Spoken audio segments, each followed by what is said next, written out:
passion was always racing and cars, and it was always my first things. I started with go-kart and then I started racing at 7. After that I spent like, I would say 10 years in go-kart with every category, 6C, then KF3, KF2. And then in 2012 I moved to Formula 4. Then we come back in Europe and I did for 2 years Formula 3, European Championship. And I finished second in my last season there. And then I moved straight away to Formula 2 the season after. I finished second again. And then at the end of that season I signed for Ferrari. Like a reserve driver, and yeah, spent 2 years with them between 2017 and 18, and then finally last year in September of 2018 I signed my first contract like official driver with Alfa Romeo Racing. Winterland, tell me all your secrets. Fill me in on your wildest moments. Colored trees, your yellow leaves move me. Dancing roofs, your painted red shakes the room.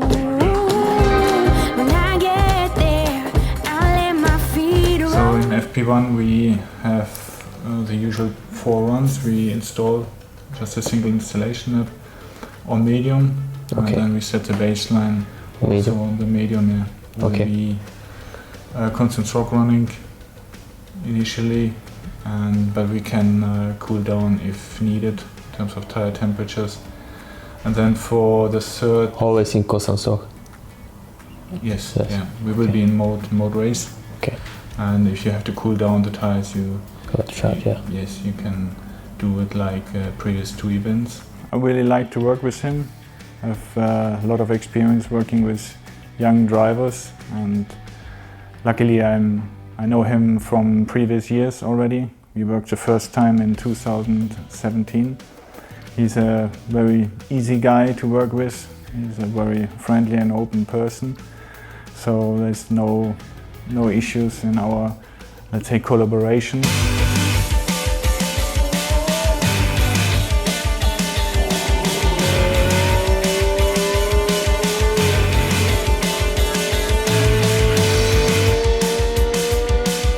Before, when I was back in karting, I was really superstitious, but now I start to believe also that is not right and maybe make you more nervous.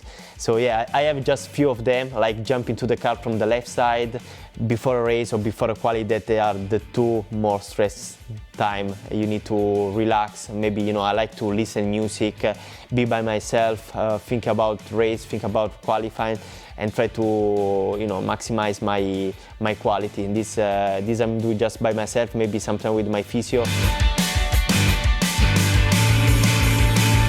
He improved especially in qualifying performance, especially since Barcelona. He's very quick in qualifying on the lap 1 performance, we call it, and we are very happy with his progress on this topic.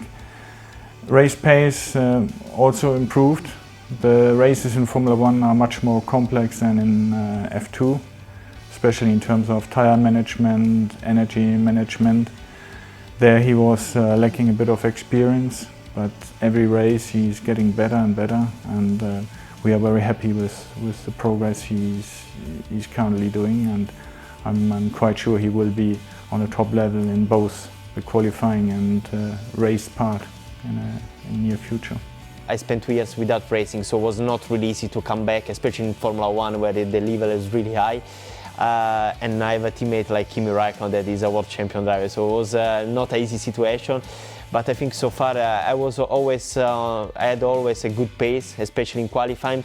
I struggled a little bit more in the race, but so far, you know, I think on Austria Red Bull Ring was really great weekend, and the last few races in qualifying I was really close to Kimi, that maybe sometime in front. When you are in F1, you don't need to, you know, look another driver and say, oh, this guy is really amazing, you know, because you are in F1, you are competing with him, and you are one of the 20 drivers in the world. So I'm not focused too much on one driver, but I would say Kimi maybe is one of my, you know, reference, I would say, because he's my teammate, and plus, you know, it was one of the drivers I like. It's more when I was a kid.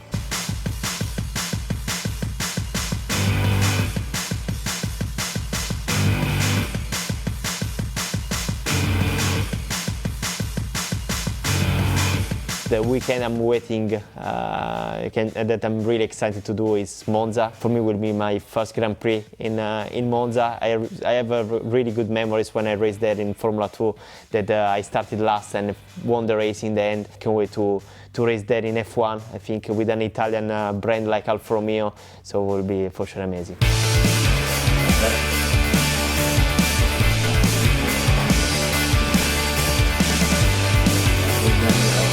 Antonio was very successful in the junior series, that in F3 Euro Series first, in the GP2 2 years ago, that he was able to be second into the championship when he was rookie, and he did very well. He was leading the championship until I think the last event. If you have a look from the beginning, he's improving in quali. Now he's matching Kimi in terms of pace in quali over the last 6 or 7 events.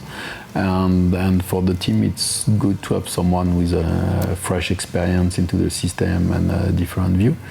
And the big advantage for us that is still in the learning process, improving weekend after weekend, and for sure it's not all perfect so far, but if you consider that he didn't race the last 2 seasons, I think he's doing a very good job.